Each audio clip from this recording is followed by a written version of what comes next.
Hey everyone, welcome to Judging for the Win. I'm Dave, and this is my daily ruling. Today's question was suggested by a viewer. Thanks to Stephen Jones for this one. In the middle of Amy's game, she calls for a judge. Away from the table, she explains to you that the card she just drew for the turn was Snapcaster Mage. That's a problem because before the game started, she showed Kahira the Orphan Guard as her chosen companion. Snapcaster Mage is a sideboard card, and Amy knows that whenever she sideboards it in, she has to make it clear that she's not using Kahira this game. However, she forgot to do that this time. What is the appropriate infraction, penalty, and fix? Okay, so the companion restriction only applies to cards that are in your main deck. That means that any cards in your sideboard are not going to be counted. Accordingly, it is possible to have cards in your sideboard that don't match the restriction. Like Amy said, she needs to make sure that if she's going to bring those cards into her main deck, she can't use the companion that she was using before.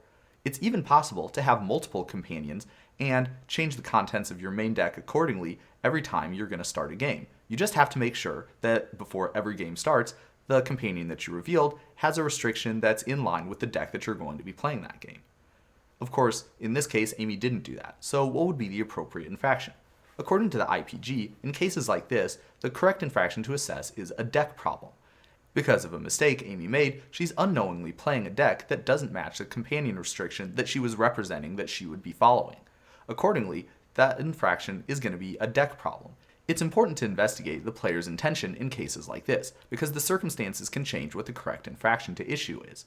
For example, if Amy registered Snapcaster Mage as part of her main deck and was intending to play like that with Kahira as her companion, well, that would probably fit better under a deck list problem, and that's important because the fix is different in those cases.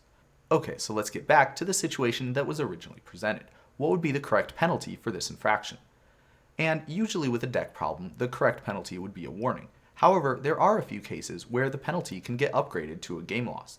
One of those would be if a player has cards that violate a companion restriction and it's noticed after the game has started. This does indeed fit with what we had here. Notice that this upgrade does not apply if all of the cards that violate the restriction are still in the library. So Amy would be safe if, for example, she noticed this while cracking a fetch land or something.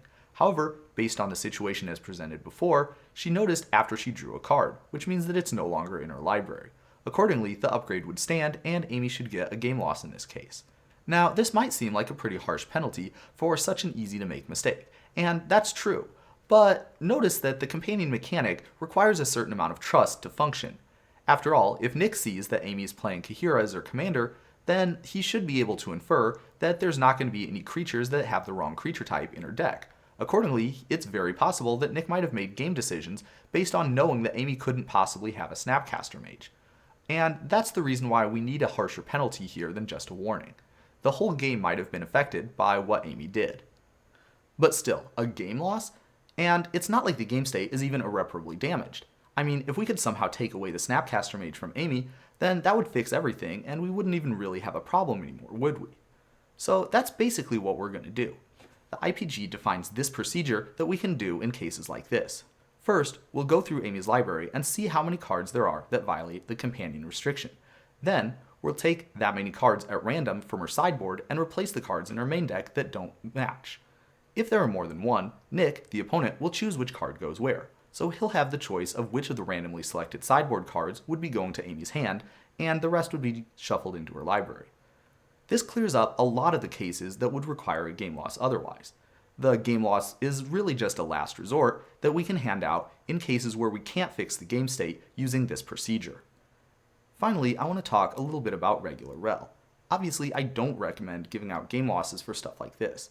I would just have the players do what I talked about before, and if it's not possible to fix the game state using that procedure, I would just have the player turn their companion face down and pretend as though it wasn't there. Yeah, that does give a little bit of a disadvantage to the opponent of the person who made the mistake, which isn't ideal, but I still think it's a lot cleaner than giving out a game loss for something that was probably just an honest mistake. And that's all I have for you today. How did you do? Join me again tomorrow for another daily ruling, but until then, I hope you have a great day.